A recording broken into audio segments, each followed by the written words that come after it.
네, 허위범 특검, 드루킹 특검이죠. 말 못한 사연이 공개됐습니다.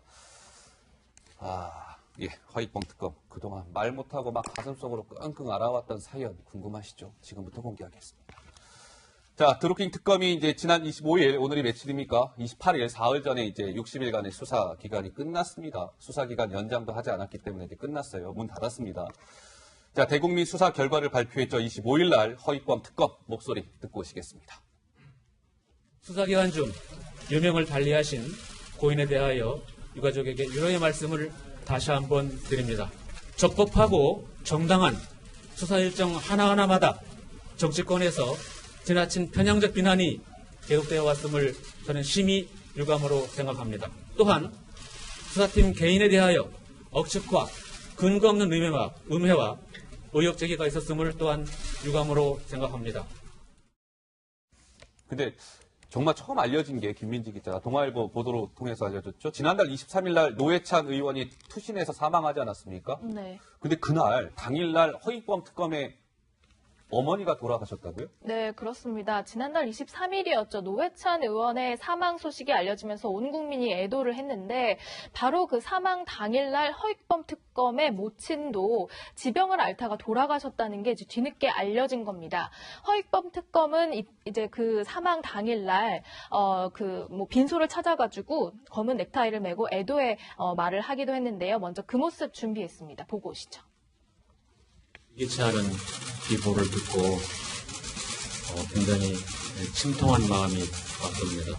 또 이 나라 의정 활동에 큰 페이지를 장식하신 분이 오늘 또 유가족에게 저도 또 개인적으로도 깊고 깊은 위로의 말씀을 드리고자 합니다. 네, 그러니까 노회찬 의원 사망하고 저렇게 브리핑하고 몇 시간 지나지 않아 허위범 특검의 모친이 사망했다는 소식을 전해 듣게 된 거 아니겠습니까? 그렇죠. 특검이요? 예. 예. 자, 정말 이게 뭐 운명의 장난이라고 해야 될까요? 어떻게 봐야 될까요? 예. 네, 참 어떻게 보면은 노회찬 의원이 갑자기 이제 투신해가지고 사망한 거에 대해서는 사실 허위범 특검에 엄청나게 정신적 충격을 받았어요. 그랬겠죠. 예. 그런데 거기다가 갑자기 저녁에는 어머니 모친이 이제 돌아가셨다고 하니까 같이 이제 충격이 컸을 텐데 사실은 이렇게 특검이라든가 이렇게 큰 수사하잖아요. 예. 사실 모친이든 부친이든 이런 집안에 큰 충격이 있는 일이 있더라도 거기에 별로 크게 영향을 안 받습니다. 어허. 그러나 피의자가 저렇게 투신 자살하게 되면 엄청난 영향을 받아요. 네, 그게 그렇겠죠. 위축돼요, 그게 예, 검사가. 그렇기 때문에 제가 보기에는 아마 모친 사망에는 큰 영향을 받지는 않았을 거다. 다만 노회찬 의원의 투신 자살에는 큰 영향을 받았을 거다. 그것 때문에 사실은 수사하는데 다른 수사 특검부라든지 아니면 검찰에서 파견된 검사들까지 영향을 얼마나 예. 받았을지 모르지만 특검한테는 주무 책임을 맡고 있기 때문에 큰 충격을 받았을 것으로 봅니다. 그렇군요. 허위범 특검의 또 부친은 올해 4월에 또 돌아가셨다고 하죠. 예. 자, 근데 이 허위범 특검이요, 말 못한 사연이 지금부터 공개됩니다. 그동안 각종 의혹에 시달리면서 허특검이 하다 이런 거 정말 어려웠어요. 라는 뒷얘기가 전해졌죠? 안 네. 기자? 김경수 경남도지사가 2차 소환되기 전에 한 언론에서 이런 내용을 취재를 했다고 합니다. 야당 중진과 부적절한 술자리를 허위범 특검이 갔었다. 자, 허특검이 지난달 11일이죠. 저녁 논현동의 한 술집에서 A 의원, 야당의 중진 의원과 술자리를 했는데 목격자를 2명을 확보를 했다. 이런 취재를 한 언론이 시작을 한 겁니다. 그래서 허위범 특검이 어떤 선택을 했느냐? 바로 해당 기자에게 특검 사무실과 자신의 집 CCTV를 화면으로 제시를 한 겁니다. 알리바이로 제시를 하니까 그제서야 그 기자가 취재를 중지했습니다. 이건 그야말로 김경수 지사의 2차 소환을 앞두고 뭔가 그 특검을 흔들기 위한 그런 의도로도 비춰질 수 있는 그런 대목이겠죠. 그리고 또 다른 고민이 있었습니다. 자, 특검 수사 기한 연장을 포기했을 때 정치권에서 또 이런 얘기가 나왔습니다. 친인척 관련 의혹이 제기가 된 겁니다. 정확하게 어떤 내용인지는 알려지지 않았지만 결국은 허위범 특검을 흔들기 위한 어떤 그런 예민한 내용이 아니었을까 하는 추측이 가능한 대목입니다. 네. 특검 이제 수사 기간 중에는 사실 알려지지 않았던 사안인데 25일 날 특검 수사가 종료가 되면서 이제 뒷이야기들도 좀 속속 알려지고 있는 것 같습니다. 근데 김근식 교수 보시기에는 어떻습니까? 허특검이 저런 어떤 의혹에 휩싸이면서 하다못해 기자들을 불러서 CCTV를 보여주고 나서야 취재가 중지되고 보통 특검이 진행되면 이런 경우가 비일비재합니까? 어떻습니까? 굉장히 이례적이라고 봐야죠. 어허, 그러니까 뭐 이 자리에서도 계속 나왔습니다만 오히려 특검 중에 치고는 사실은 기자들에게 여기저기 중간에 그 의혹들에 대해서 수사 내용에 대해서 상세하게 밝히지 않았다는 점도 굉장히 이례적이었고요. 그럼에도 불구하고 여당 측이나 집권 여당 측에서는 계속 너무나 지나치게 언론 플레이를 한다 이렇게 또 비난했었습니다. 예. 그러니까 아까 지금 특검 활동을 다 종료한 상황에서 개인적 소외를 밝히는 부분이 눈에 딱 들어오는 귀에 딱 들어오는 부분이 편향적 비난이 있었다. 그러니까 편향적 비난이라는 건 뭐겠습니까? 여야가 만장일치로 합의해서 여야가 동시 합의해서 통과시킨 법률로 탄생한 특검인데 특정 정치권에서는 계속 이 특검에 대해서는 예. 정치 특검이다.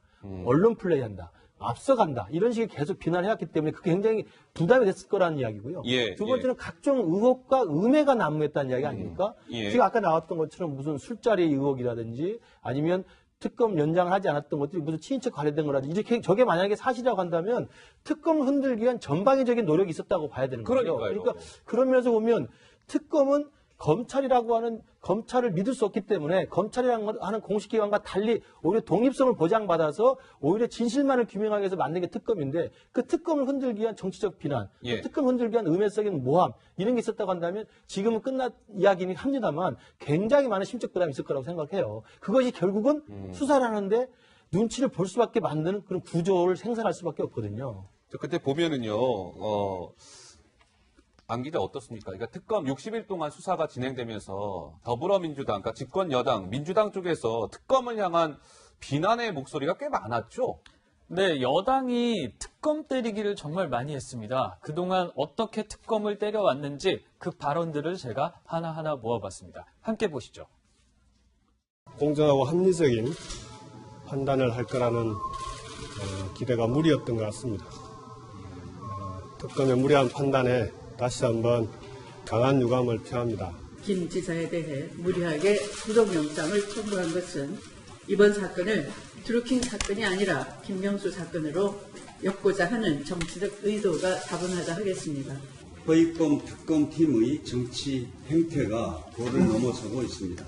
언론 플레이와 망신주기, 확인되지 않은 피의 사실을 공개하는 행태를 수없이 반복해 왔습니다.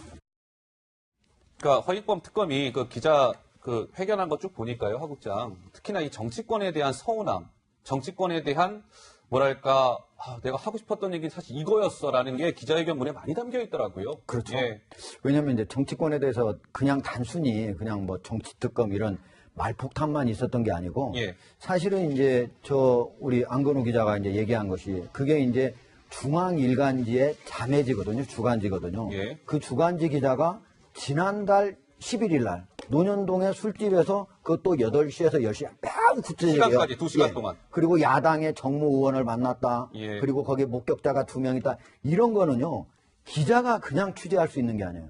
누군가 아주 깊숙이 찔러줘야만 할 수 있는 거거든요. 그리고 정보를 줘야. 그렇죠. 예. 이렇게 구체적이라면 기자는 이거 사실이구나 이렇게 알 수밖에 없는 거예요. 예. 만약에 허위범 특검이 미리 CCTV가 특검 사무실이라든가 아니면 집에 있었던 것이 없었다면은 이거 그대로 믿을 수밖에 없는 반박하기도 매우 어렵잖아요. 예. 그래서 이런 것들을 보면 정치권에서도 상당히 뭔가 특검을 흔들기 위한 그런 것들이 있지 않았을까 이렇게 의심해 볼 수 없는 정황이라고 볼 수가 있어요. 예. 자, 그렇다면 이렇게 뭐 여러 가지 영향을 받아서 특검이 좀 위축되거나 그랬을 가능성도 배제할 수는 없어 보입니다. 말씀 들어보니까요. 그런데 특검은 그럼 어떻습니까? 특검은 특검 스스로 얼마나 60일 동안 수사에 최선을 다했는지도 한번 짚어볼 필요가 있을 것 같은데요. 특검의 한계라는 제목이 눈에 띄네요, 안 기자? 네, 특검 스스로도 분명히 한계가 있었을 겁니다. 어떤 한계들이 있었는지 짚어드릴게요. 일단 결정적인 증거 확보에 실패했습니다. 그러니까 드루킹으로부터 60만 페이지에 달하는 그런 분량의 자료들을 확보를 했지만 여기서 스모킹건이 될 만한 중요한 증거들은 찾아내지 못한 거죠. 자, 그리고 핵심 관계자 수사도 제대로 이루어지지 않았습니다. 뭐 김경수 경남도지사에 대한 소환 조사가 늦은 건 분명하고요. 그리고 캠프 관계자들에 대해서도 제대로 조사가 되지 않았으니까 결국은 드루킹의 진술에 의해서 수사가 이루어질 수밖에 없는 그런 상황이 연출이 됐던 거죠. 그런데도 특검은 결국 수사기한을 연장하지 않았습니다. 수사가 분명히 미진했음에도 수사기한을 셀프 포기했던 거는 분명히 특검의 패착으로도 비춰질 수 있는 대목입니다. 예. 그러니까 보니까 안 기자 지금 설명 쭉 들어보니까요.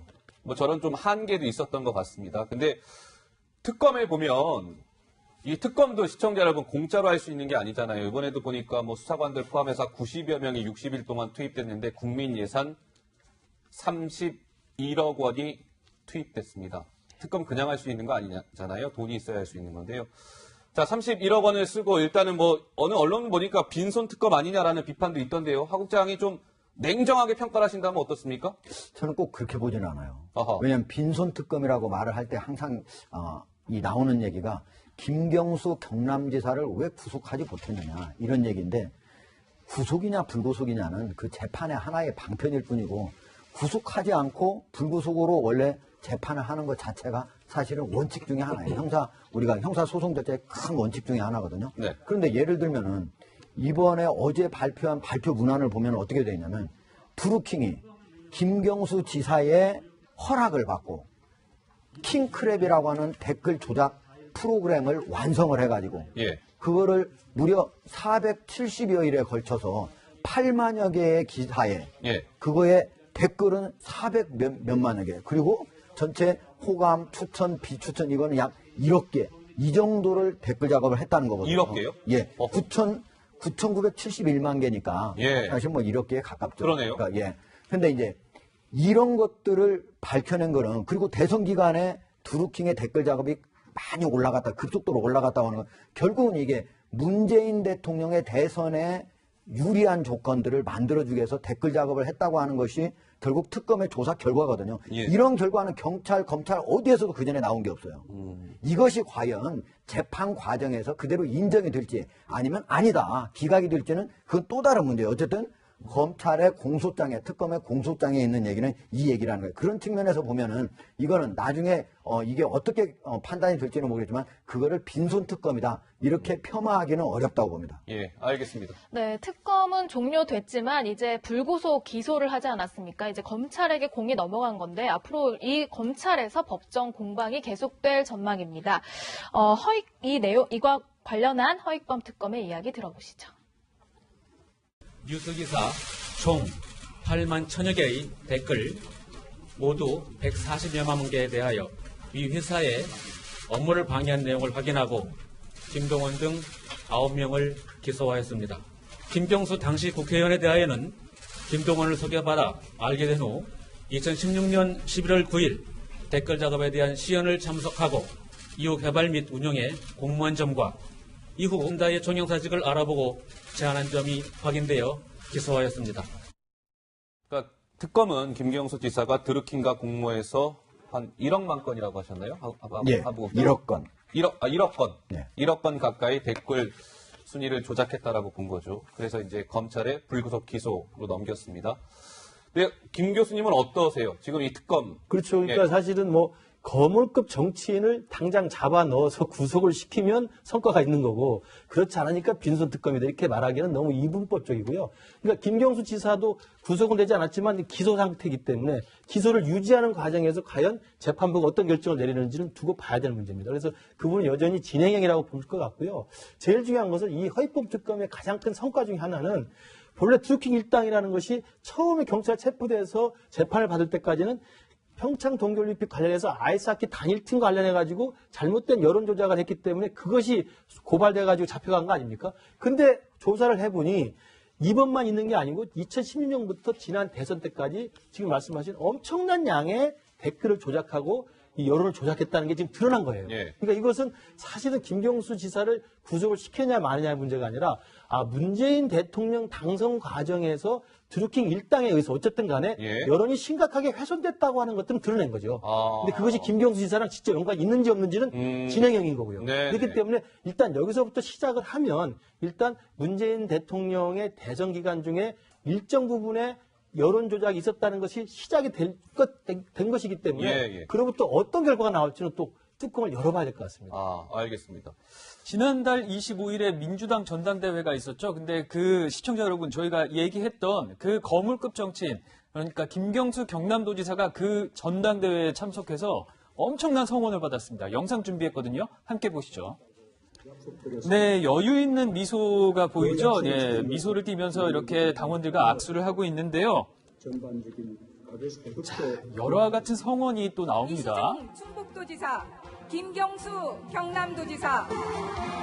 김경수 경남지사가 이렇게 소개가 되자마자 여러와 같은 성원이 나옵니다. 그 약속을 지킨 것은 네. 지난 정부보다 불과 저게 지난주 전당대회니까 지난주 토요일 모습이군요. 예, 며칠 안 됐습니다. 자, 어찌됐건, 이제 특검은 끝이 났습니다. 끝이 났고요. 이제 검찰이 다시 공을 넘겨받아서 수사를 하겠고, 현재 진행형인 것 같습니다. 이 드루킹 문제는요. 향후 상황을 아마 장기간 좀 이어지지 않을까 싶습니다. 계속 주목해서 지켜보도록 하죠.